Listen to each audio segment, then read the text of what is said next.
Good morning students, welcome to Target JK exam. My name is Mahak Tariq और मैं आपका unit third अभी पढ़ा रही हूँ जो सुपरवाइज़र स्पेशलाइजेशन के सिलेबस में है। ठीक है, सुपरवाइज़र का जो आपका एग्ज़ाम होने वाला है उसमें जो स्पेशलाइजेशन का पार्ट है उसमें हम यूनिट थर्ड पढ़ रहे थे जो 10 नंबर का है। इसमें हमने प्रीवियस लेक्चर में जो है ये पहले 3 सब यूनिट कवर कर लिए हैं और हमने वुमेन राइट्स भी कवर कर लिए। ठीक है, अगर आपको पुराने लेक्चर्स देखने हैं तो आप टारगेट जेके एग्ज़ाम के इसी चैनल पे आप हमारे प्रीवियस लेक्चर्स पढ़े हुए हैं, आप देख सकते हैं। और आप ऐप भी डाउनलोड कर सकते हैं प्ले स्टोर से, जहाँ पे आपको डिफरेंट एसएसबी के एग्ज़ाम के कोर्सेज अवेलेबल मिलेंगे। हमारे एक्सपर्टीज़ हैं जो सब्जेक्ट्स को बहुत एक्सक्लूसिवली ले रहे हैं और आपको सुपरवाइज़र का भी पूरा कोर्स वहाँ पे अवेलेबल हो जाएगा ऐप में ही। और आप हमारा जो है महक 20 कूपन यूज़ कर सकते हैं फॉर फर्दर 20% डिस्काउंट। ओके, देखिए वुमेन राइट्स का मैं आपको लेक्चर पढ़ा चुकी हूँ, ये अवेलेबल है यूट्यूब पे, आप देख सकते हैं। आज जो हम इसमें लेंगे वो है दैट इज़ चाइल्ड राइट्स। ठीक है, चाइल्ड राइट्स के बारे में हम पढ़ेंगे। थोड़ा सा ब्रीफ इंट्रोडक्शन मैं आपको चाइल्ड राइट्स के बारे में बता देती हूँ।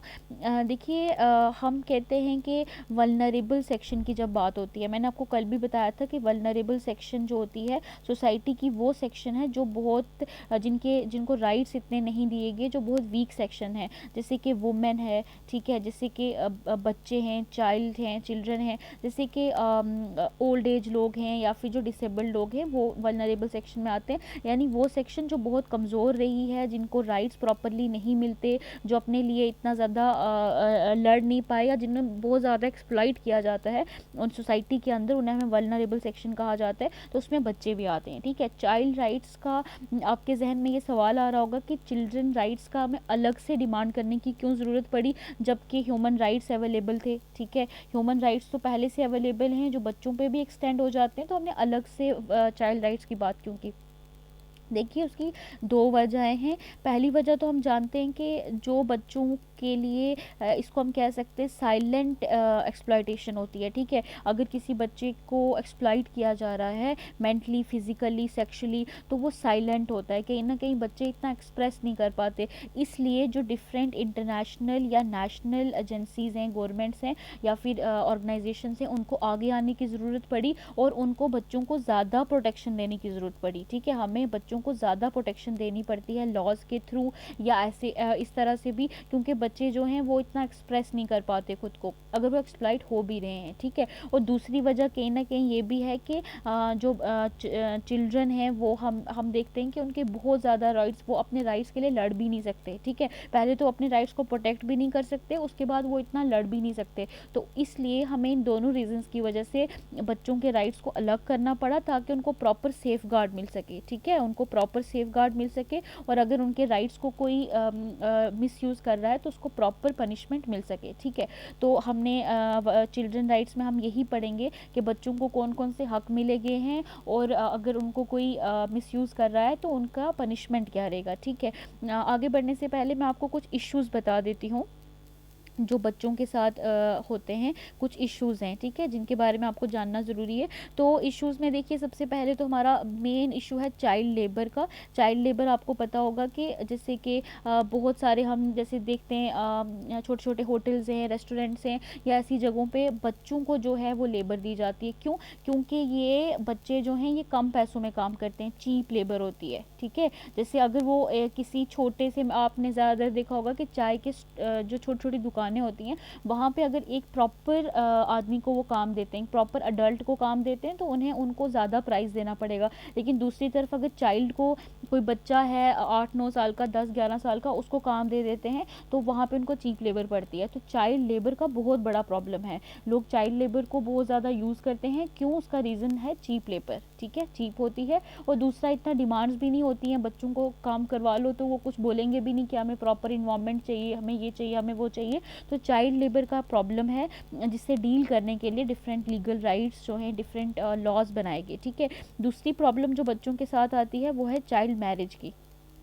आपको याद रखना है चाइल्ड मैरिज की प्रॉब्लम है। चाइल्ड मैरिज हम जानते हैं कि एक सही यानी 18 ईयर्स या 21 ईयर्स से पहले लड़कियों के केस में 18 ईयर्स, गर्ल्स के केस में और बॉयज़ के केस में 21 ईयर्स से पहले जो शादियां होती हैं उन्हें चाइल्ड मैरिज कहा जाता है। तो ये माना जाता है कि इस एज से पहले जो बच्चे होते हैं यानी जो अडल्ट हैं वो इतने जहनी तौर पे मेंटली इतने डेवलप नहीं हुए होते कि वो मैरिज जैसी चीज़ एक बहुत बड़ा डिसीजन ले पाएँ, ठीक है। तो ये पेरेंटल प्रेशर या फिर जो है पेरेंटल प्रेशर की वजह से या फिर सोसाइटल प्रेशर या फिर एक कल्चर की वजह से ये चीज़, जैसे हम बहुत सारे देखते हैं राजस्थान के अंदर चाइल्ड मैरिजेस, बाल विवाह जिसे कहते हैं होते हैं या इस तरह, तो इससे गवर्नमेंट ने बैन करने की बात की गई। हम इसमें आपने हिस्ट्री में भी पढ़ा होगा कि चाइल्ड मैरिजेस के खिलाफ या बहुत एक जो हमारे रेवोल्यूशनरीज थे उन्होंने इसके खिलाफ भी एक सोशल इवल कहा है चाइल्ड मैरिज को, ठीक है। चाइल्ड मैरिज को भी हम सोशल इवल ही मानते हैं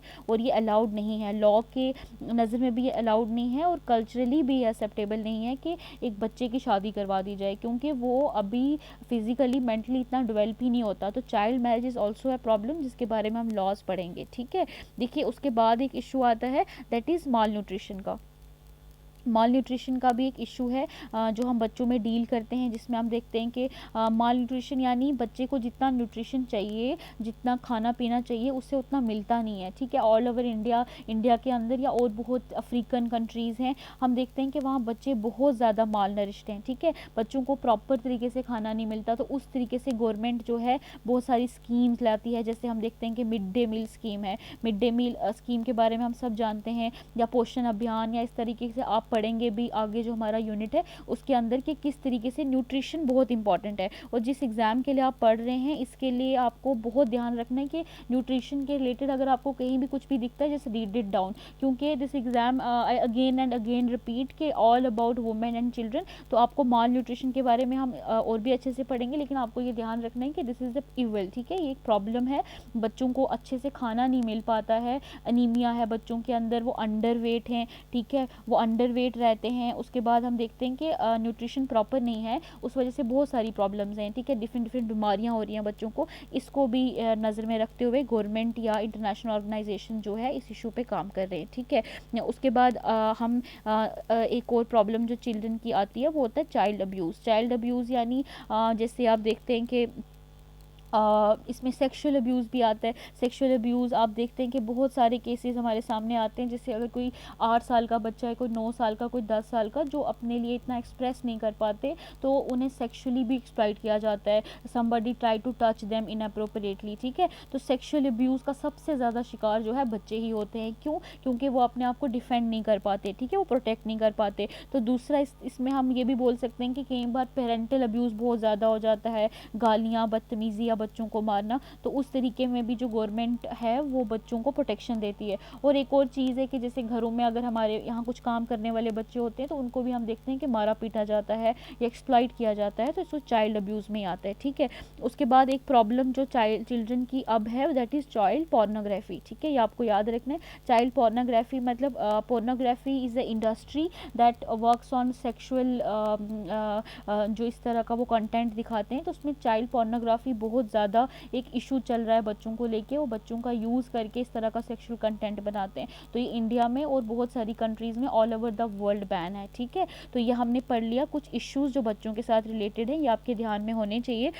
सबसे पहले तो चाइल्ड लेबर के बारे में पढ़ा। लेबर बच्चों का जो है सस्ता होता है, इसलिए उनको बच्चों को डिफरेंट इंडस्ट्रीज़ में या डोमेस्टिक काम करने के लिए भी रखा जाता है, ठीक है। चाइल्ड मैरिज एक इशू है, माल न्यूट्रिशन एक इशू है, चाइल्ड अब्यूज़ एक इशू है, और चाइल्ड पोर्नोग्राफी, और इस तरीके से और भी, जैसे चाइल्ड मोर्टेलिटी बहुत इंपॉर्टेंट है। चाइल्ड मोर्टेलिटी का मतलब है यानी बच्चों का डेथ रेट जो है वो बढ़ रहा है। उसके कई सारे कॉजेज़ हैं, उसमें जो फीमेल इन्फेंटिसाइड है वो बहुत ज़्यादा है, यानी लड़कियों को मार दिया जाता है। जैसे इन द वॉम मतलब अगर वो बच्चा पेट में ही है तो वहीं पे लड़कियों को खासकर मार दिया जाता है। तो चाइल्ड मोर्टेलिटी का भी हमें प्रॉब्लम देखने को मिलता है। तो आप देखिए कि ये कितने हेरेनस क्राइम्स हैं। तो ये जो क्राइम है इसमें बच्चे खुद को प्रोटेक्ट नहीं कर पाते, ठीक है। अब वो तो उन्हें नहीं पता होगा कि वो इन सब चीज़ों से खुद को प्रोटेक्ट कैसे करें, तो इसलिए जो है गवर्नमेंट को आगे आना पड़ा, इंटरनेशनल एजेंसीज़ को आगे आना पड़ा और इस तरह से उन्होंने बहुत सारे राइट्स और लॉज बनाए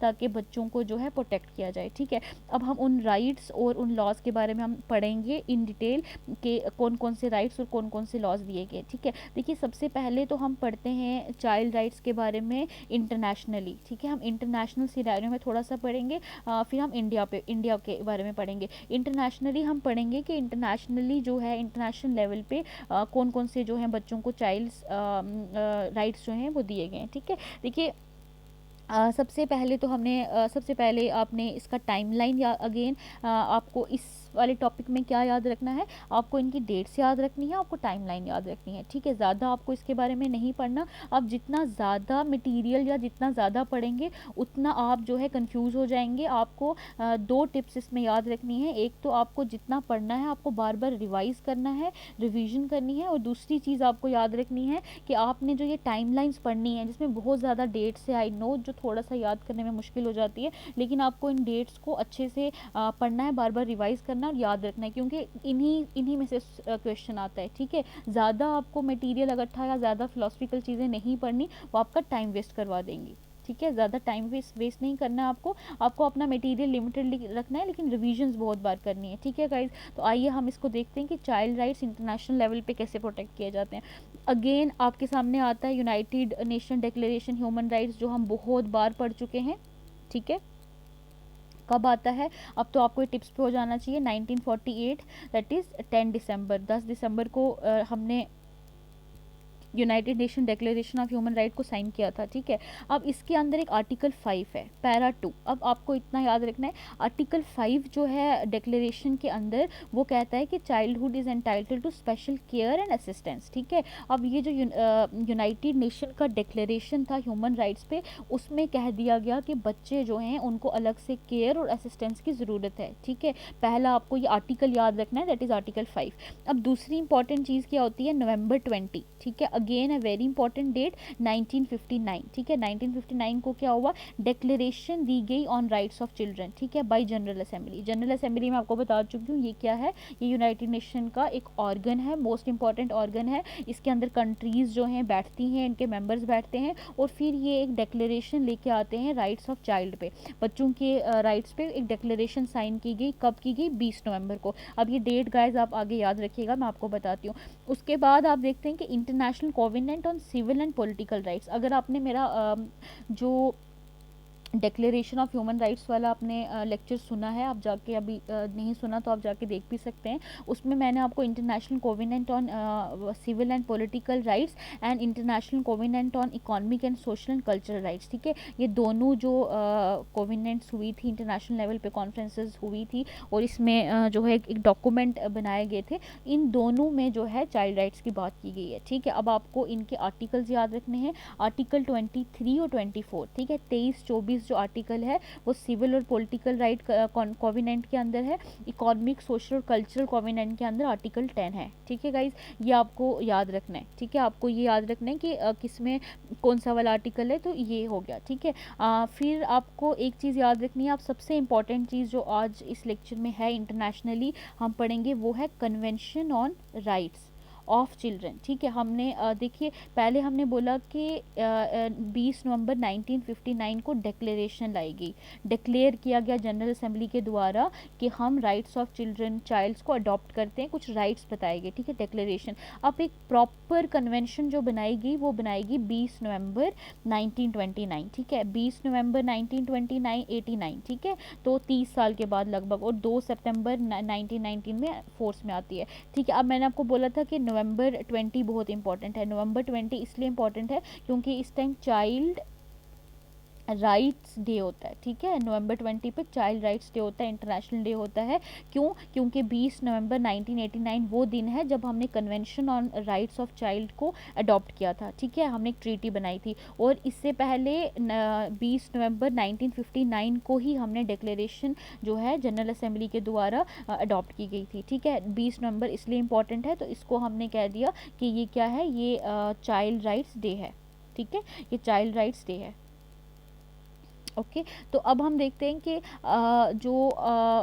ये है, ये अब convention on rights of child, ठीक है, ये सबसे इम्पॉर्टेंट इंटरनेशनल ऑर्गेनाइजेशन है, यूनाइटेड नेशन के अंडर ये कन्वेंशन बनाई गई। Convention on rights of child ये पहली ऐसी, आपको याद रखना है फर्स्ट, ठीक है, फर्स्ट ऐसी ग्लोबल ट्रीटी, ग्लोबल लेवल पे थी जो बच्चों के राइट्स की बात करती थी और बाइंडिंग थी ये, ठीक है। तो पहली ऐसी ट्रीटी थी। इससे पहले जो आ रहा था वो डिक्लेरेशन आ रहा था, या United nation declaration of human rights का जो हमारे पास जो पहले 1948 में बनाया गया, उसमें कहीं चाइल्ड राइट्स की बात हो रही थी। लेकिन 89 के अंदर ये पहली ऐसी ट्रीटी थी जो ग्लोबल लेवल पे बच्चों के राइट्स की बात कर रही थी। और जितने भी इसको साइन करने वाले जो कंट्रीज़ थे, जैसे इंडिया भी, इंडिया ने इसको साइन किया था, तो उन पे कुछ रिस्ट्रिक्शंस लगाएगी, उन्हें कुछ फॉलो अप करने के लिए कुछ कुछ गाइडलाइंस दी गई, ठीक है, जितनी भी कंट्रीज़ थी, जैसे इंडिया भी था। तो हम देखते हैं कि बहुत सी गाइडलाइंस मिलती हैं। उन्होंने ये जो थी convention on rights of child, इसने इन कंट्रीज़ से कहा,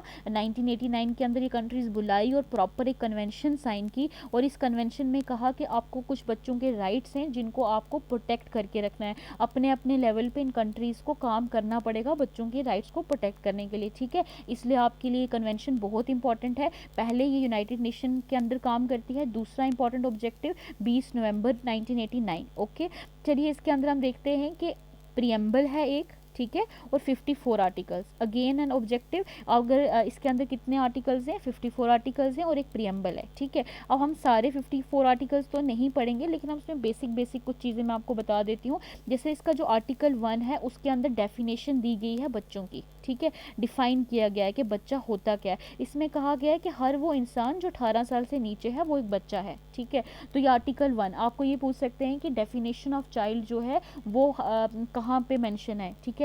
तो ये इंपॉर्टेंट है, दैट इज़ आर्टिकल 1, ठीक है। उसके बाद मैंने आपको बताया कि इसके अंदर प्रियम्बल है और 54 आर्टिकल्स हैं, ठीक है, एक प्रियम्बल है और 54 आर्टिकल्स हैं। तो देखिए जो हमारे पास 54 आर्टिकल्स हैं उनको 4 हेडिंग्स में डिवाइड किया गया, ठीक है, यानी 4 अलग अलग इसमें जो है इनका कंपार्टमेंटलाइजेशन की गई। पहला राइट टू सर्वाइव, ठीक है, दूसरा आ गया राइट टू प्रोटेक्शन, ठीक है, तीसरा आ गया राइट टू पार्टिसिपेशन, और चौथा आ गया राइट टू डेवलपमेंट, ठीक है। ये जो राइट्स हैं ये बताया गया कि ये बच्चों के राइट्स हैं, ठीक है, और इनको 4 हेडिंग्स में डिवाइड किया गया। और जो कंट्रीज़ थी, ठीक है, इस कन्वेंशन के अंदर जो कंट्रीज़ आके बैठी और उन्होंने कन्वेंशन साइन की, उनसे कहा गया कि आपने ये सारे राइट्स जो हैं अपनी अपनी कंट्रीज़ में जाके बच्चों को प्रोटेक्शन देनी है, ठीक है, अपने अपने लॉज बनाने हैं और इनको ये प्रोटेक्शन मिलनी चाहिए। अब हम एक बार इन राइट्स को पढ़ लेते हैं, ध्यान दे देते हैं। देखिए पहला जो हेडिंग है वो है राइट टू सर्वाइव,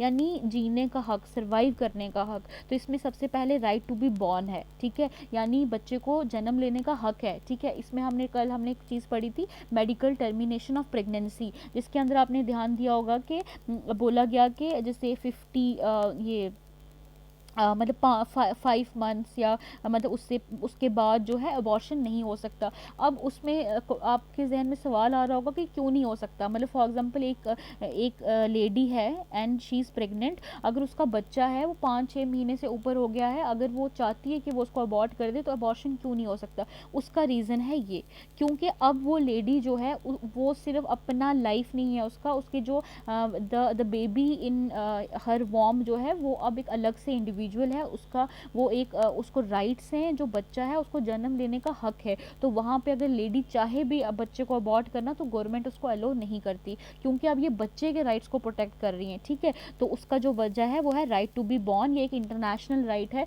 जो पूरी दुनिया के बच्चों को जन्म से पहले ही मिल जाता है, ठीक है। यानी अगर आपके you are having a baby in your वॉर्म and if you want to abort it also you can't, because internationally right है बच्चे को जन्म देने का, ठीक है। तो पहला तो ये हो गया। फिर है right to minimum standards of food, shelter and clothing. तो सर्वाइव करने के लिए मिनिमम का वर्ड यहाँ यूज़ किया कि मिनिमम लेवल पे जो उसको खाना चाहिए, जो शेल्टर चाहिए, जो क्लॉथिंग चाहिए, मिनिमम लेवल पे उतना एक बच्चे को मिलना, ठीक है। तो ये सर्वाइवलहुड के लिए, तो ये इंपॉर्टेंट है। फिर तीसरा राइट है right to live with dignity. एक बच्चे को हक है कि वो ज़िंदगी जिए विद डिग्निटी, ठीक है, इज्जत के तरीके से। उसके बाद हेल्थ केयर का उसको राइट है, उसको प्रॉपर हेल्थ केयर चाहिए, पानी चाहिए साफ़, उसको खाना चाहिए अच्छा, क्लीन एंड सेफ इन्वायरमेंट चाहिए, ठीक है, और हेल्दी इन्वायरमेंट वो उसका हक है। अगर वो गवर्नमेंट से कह रहा है कि मैं यहाँ पे मुझे खाना साफ़ नहीं मिल रहा, मुझे पानी नहीं मिल रहा, तो गवर्नमेंट का जो है ये कंपलसरी वो ड्यूटी बन जाती है to provide that child with healthy food and drinking and clean and safe environment. Okay, देखिए उसी तरह से सेकेंड हेडिंग है राइट टू प्रोटेक्शन की, ठीक है। राइट टू प्रोटेक्शन में क्या है कि बच्चे को प्रोटेक्शन लेना उसका हक है हर टाइप के वायलेंस से। वायलेंस हो गया गुस्से से, फिजिकल वायलेंस, सेक्सुअल वायलेंस, किसी भी तरह से आप उसे बदतमीज़ी नहीं कर सकते, आप उसे मार नहीं सकते, आप फिजिकली उसको असॉल्ट नहीं कर सकते, तो उसको प्रोटेक्शन है। अच्छा, दूसरा प्रोटेक्शन क्या है, right to protect from neglect. Neglect यानी अगर आपके घर में एक बेटा है, एक बेटी है, तो अगर आप बेटी को नेगलेक्ट कर रहे हैं तो वहाँ पे she has right not to be neglected, ठीक है। आप बच्चे को नेगलेक्ट नहीं कर सकते, ठीक है, आप उसको ऐसे ही छोड़ नहीं सकते, नज़रअंदाज नहीं कर सकते, ठीक है। फिर है उसको फिजिकल एंड सेक्सुअल अब्यूज़ जिसमें आ जाता है, उसको प्रोटेक्शन है, वही जो मैंने कहा कि वायलेंस में या फिजिकली आप बच्चे को अब्यूज़ नहीं कर सकते। प्रोटेक्टेड फ्रॉम डेंजरस ड्रग्स, ठीक है, ड्रग्स का मतलब यहाँ है मेडिसिन, यानी कोई भी ऐसी मेडिसिन जो उसकी हेल्थ पे इफेक्ट कर रही है, उससे उसको प्रोटेक्शन दी जाती है, ठीक है। और उसके बाद हमारे पास आता है राइट टू पार्टिसिपेशन। अब बच्चे के कुछ हक हैं जिससे वो पार्टिसिपेट करना चाहता है। फ्रीडम ऑफ ओपिनियन, यानी उसका हक है कि वो अपना ओपिनियन बनाए, मतलब फॉर एग्जांपल अपना मतलब इफ़ ही और she wants to study a particular subject school में, तो माँ बाप जो हैं वो ज़िद करके उसको वो नहीं कर सकते। बच्चे का हक है कि वो अपने लिए ओपिनियन बनाए, ठीक है। एक्सप्रेशन यानी वो खुद को एक्सप्रेस कर पाए, ये उसका बेसिक हक है, ठीक है। राइट टू फॉर्म एसोसिएशन, ठीक है। यहाँ पे एसोसिएशन का, बच्चे के एसोसिएशन का मतलब है कि अगर वो पर्टिकुलरली अपने टीचर के साथ, अपने फैमिली, अपने फ्रेंड्स के साथ घुलना मिलना चाहता है किसी हद तक, तो पेरेंट्स को उसमें आप ज़्यादा रिस्ट्रिक्शंस नहीं लगा सकते। राइट टू इन्फॉर्मेशन, बच्चे को जानने का भी हक है। Right to participate in decision making, ठीक है।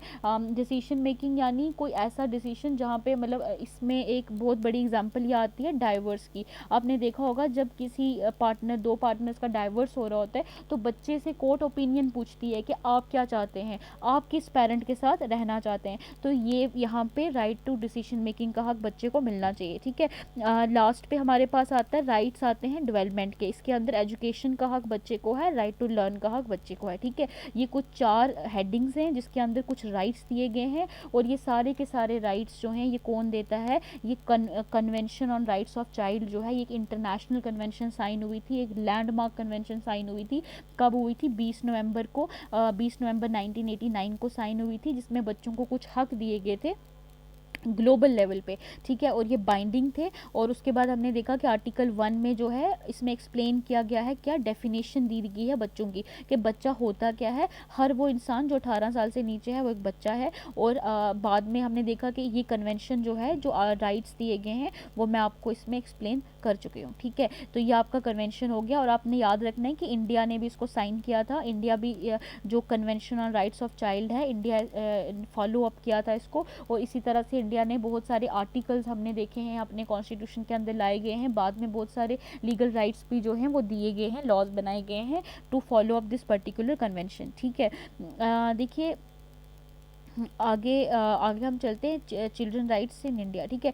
देखिए ये मैंने इसको थोड़ा सा अलग कर दिया है इस पूरे टॉपिक को, ताकि आपको और अच्छे से समझ आए। Then this is the part 1 of child rights, and we will come up with part 2 of child rights, जिसके अंदर हम India, child rights in India की बात करेंगे, ठीक है, ताकि आपको अच्छे से समझ में आए, एक्सप्लेन अच्छे से हो जाए। और अगर आपके कोई भी इंक्वायरीज़ होती हैं, क्वेश्चंस होते हैं regarding to the chapter, and आप जो है कमेंट सेक्शन में कमेंट कर सकते हैं, ठीक है। Thank you guys.